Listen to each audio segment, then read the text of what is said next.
해결료 재검토위원회가 월성원전 맥스터 지역 의견 수렴 결과를 내일 경주에서 발표할 예정입니다. 그동안 맥스터를 둘러싼 찬반 논란이 격렬했던 만큼 큰 파장이 예상됩니다. 신라시대 최대 사찰인 경주 황룡사 남쪽에서 동아시아에서 볼 수 없는 상당한 크기의 광장 유구가 발견돼 학계의 관심을 모으고 있습니다. 여러분 안녕하십니까? 포항 MBC 뉴스입니다. 신라 최대 최고 사찰인 경주 황룡사 남쪽에서 동아시아에서 볼 수 없는 상당한 크기의 광장이 확인됐습니다. 또 왕궁을 새로 짓기 위해 습지를 2m 정도 흙으로 메워 대지를 조성한 유구도 나왔습니다. 보도에 김철승 기자입니다. 신라 호국 사찰로 불국사보다 8배나 큰 것으로 추정되는 경주 황룡사. 남쪽 구역에 대한 조사 결과 대규모 광장이 확인됐습니다. 남북으로 50m, 동서로 현재 확인된 것은 280m지만 동궁과 월지까지 500m에 이를 것으로 추정됩니다. 바닥에는 도로와 같은 구조로 냇돌과 자갈, 마사토 등을 깔았습니다. 지금 서울에 있는 광화문 광장보다 규모가 조금 작긴 하지만은 이러한 예는 동아시아에서 그 유래를 찾아볼 수 없는 최초의 예입니다. 또 드러난 광장처럼 동서 방향으로 최대 폭 20m, 평균 높이 2m 정도로 성토된 유구도 확인됐습니다. 성토층이 이처럼 넓게 확인되기는 이번이 처음으로 새 왕궁을 짓기 위한 기초 작업으로 보입니다. 이 부분은 삼국사기 진흥왕 14년조에 나오는 그 신궁축조에 의한 토목공사와 맥을 같이 하는 것으로 볼 수 있겠습니다. 또 광장 남쪽에는 주거구역이 있고 이를 구분하기 위해 길게 조성한 담장도 나왔습니다. 아직 남아있는 황룡사 북편과 서편에 대한 발굴이 이루어지면 황룡사와 주변의 도시 유적 구조도 더 드러날 것으로 기대됩니다. MBC 뉴스 김철승입니다. 국내 최초의 해양과학 전시교육기관인 국립해양과학관이 울진에 들어섰습니다. 다양한 체험 전시실과 수심 6m의 해중 전망대도 설치돼 울진의 관광 명소가 될 전망입니다. 한기민 기자가 소개합니다. 푸른 파도가 밀려오는 울진군 죽변 바닷가에 자리 잡은 국립해양과학관입니다. 축구장 15개 면적에 1,000억 원이 넘는 사업비가 투입된 우리나라 최초의 해양과학 전시교육기관입니다. 국내에서 가장 긴 393m의 해상 보행교를 따라 바다로 나가면 수심 6m의 해중 전망대와 연결됩니다. 울진의 바닷속 생태계를 살아있는 그대로 관찰할 수 있습니다. 전시실에서는 바다의 역사와 자연환경 외에도 해양 생물과 심해 탐사 등 다양한 분야를 첨단 기법으로 보여주고 있습니다. 또 3D 입체 영상과 가상현실을 이용한 체험시설도 갖춰졌습니다. 바다의 모든 것이 전시되어 있습니다. 그래서 많은 학생들이 이 과학관에 와서 바다의 가치를 알고 나아가 바다를 개척하여 나라의 발전에 이바지하는 전시관 바로 옆에는 50여 명이 묵을 수 있는 숙박시설도 갖춰져 합숙 교육도 가능합니다. 해양과학관을 유치한 울진군은 인근의 관광시설과 연계해 머무르는 관광지로의 도약을 기대하고 있습니다. 주변에 해안 레일바이크하고 그다음에 왕비천의 케이블카 이것을 같이 성유굴과 모든 것을 한 군데 묶어서 하나의 관광 패키지화를 하면은 1박 2일의 관광에는 아주 유용하게 쓰리라 이렇게 생각합니다. 울진 국립해양과학관은 바다의 날인 오는 31일 문을 열고 본격 운영에 들어갈 예정입니다. MBC 뉴스 한기민입니다. 사용호 해결료 재검토위원회는 월성원전 맥스터 증설 여부에 대한 지역 의견 수렴 결과를 지역 실행기구와 공동으로 내일 경주에서 발표한다고 밝혔습니다. 위원회는 어제 전체 회의를 열어 월성원전 지역의 상황 등을 감안해 조사 결과를 신속하게 발표하는 것으로 의견을 모았습니다. 또 의견 수렴 결과를 토대로 맥스터 증설 여부에 대한 정책 방향을 정부에 제안할 예정입니다.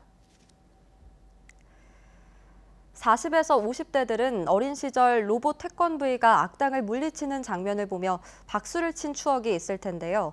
태권브이를 탄생시킨 김청기 감독이 오늘 포항을 찾아 포항제철소 안에 태권브이를 소재로 한 세계적인 로봇 테마파크를 짓고 싶다는 구상을 밝혔습니다.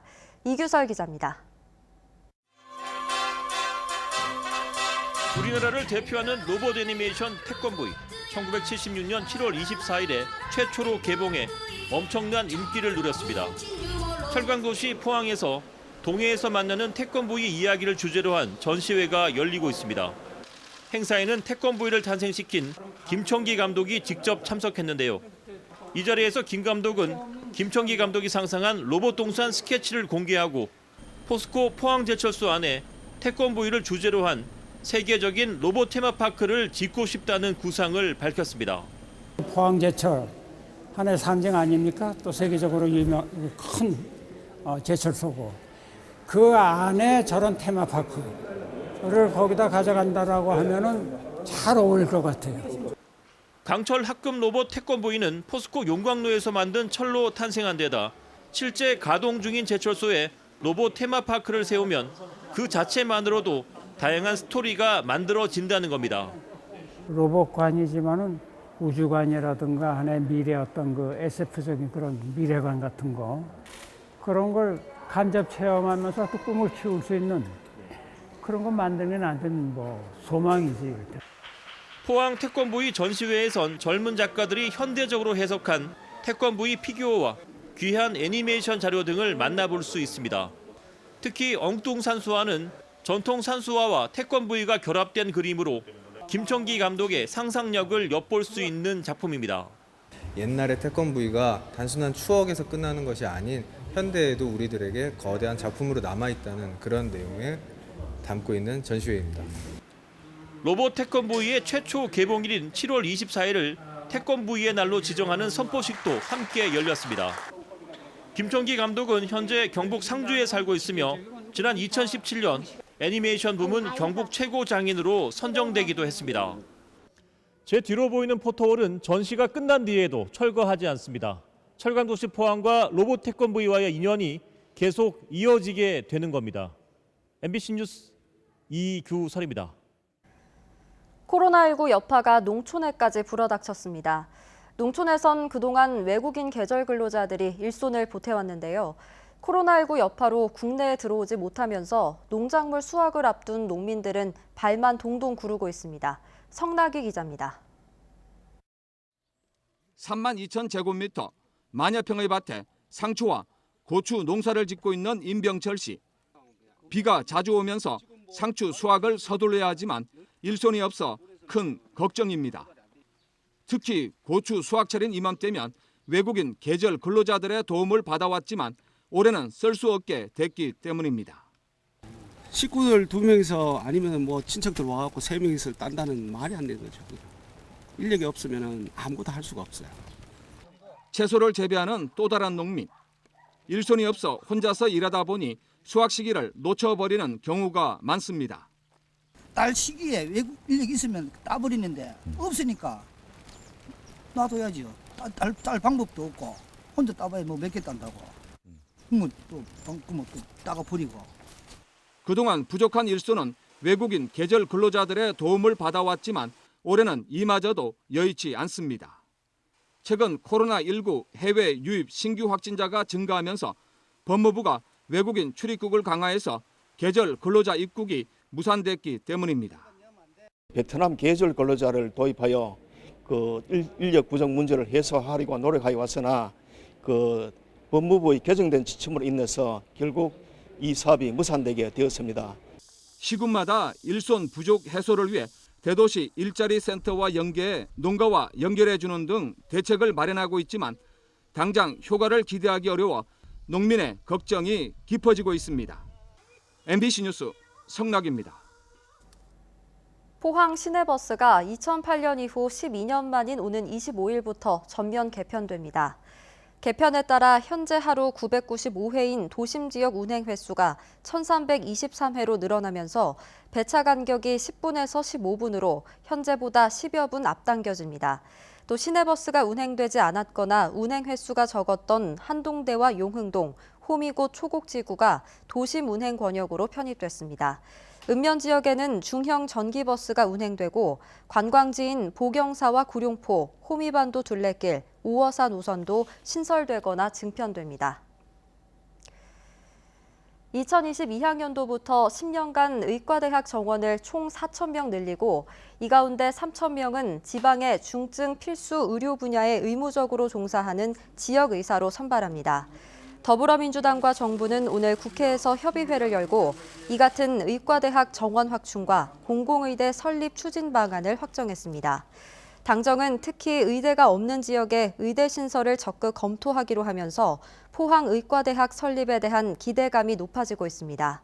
교육부는 올해 12월 의대 정원 기본 계획을 수립한 뒤 내년 5월 입시 요강을 발표할 예정입니다. 현재 경북 동해안에 강한 비바람이 몰아치고 있습니다. 내일 오전까지는 강한 비가 쏟아지겠는데 토요일까지 곳에 따라 많게는 250mm의 비가 예상됩니다. 조주경 기상캐스터입니다. 장대비가 쏟아지고 있습니다. 현재 레이더 영상 보시면 서해상에서 발달한 비구름이 유입되고 있습니다. 포항과 경주, 영덕에는 강풍과 호우 예비특보가, 울릉도와 독도에는 강풍 예비특보, 동해 남부 전해상에는 풍랑 예비특보가 내려졌습니다. 오늘 밤부터 내일 새벽까지가 고비입니다. 돌풍과 천둥 번개를 동반한 시간당 20에서 30mm의 비가 내리겠습니다. 비 피해 없도록 주의하시기 바랍니다. 이번 비는 토요일 오후까지 길게 이어지겠고요. 예상 강수량은 포항과 경주 50에서 100mm, 울진과 영덕이 100에서 250mm로 예상됩니다. 자세한 지역별 날씨 살펴보겠습니다. 내일도 비가 내리면서 선선하겠지만 습도가 높아서 조금 덥게 느껴지겠습니다. 아침 기온은 21도에서 22도로 시작하겠고요. 낮 최고 기온은 24도에서 25도입니다. 울릉도와 독도는 종일 비가 오겠습니다. 아침 기온 울릉도와 독도 22도, 낮 최고 기온 24도입니다. 동해상으로는 내일 강한 비바람이 함께하겠습니다.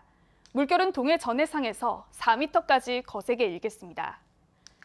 당분간 가끔 소강 상태를 보일 때가 있어도 다음 주까지 비 내리는 날이 이어질 전망입니다. 날씨였습니다. 경주시 내남면 풍력 태양광 반대대책위원회는 오늘 경북도 환동해본부에서 집회를 열고 태양광 발전소 추가 신청을 반려할 것을 촉구했습니다. 주민들은 지난 2018년 산사태 위험 등으로 당초 허가가 나지 않았던 마을 인근 3곳 등에 태양광 발전소 건설이 다시 추진되는 것은 허가관청인 경북도의 무리한 결정이었으며 변경 신청은 심사 대상도 아니라고 주장했습니다. 경상북도는 산사태 위험과 주민 수용성이 부족하다는 경주시의 의견을 토대로 변경 신청에 대해 면밀히 검토해 결정하겠다고 밝혔습니다.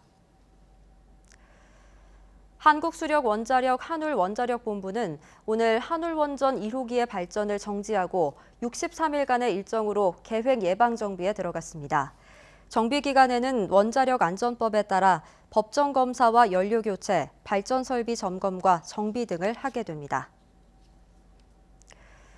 포항시는 전국적인 수돗물 유충 발생과 관련해 관내 모든 정수시설의 소독 공정을 강화하고 있다고 밝혔습니다.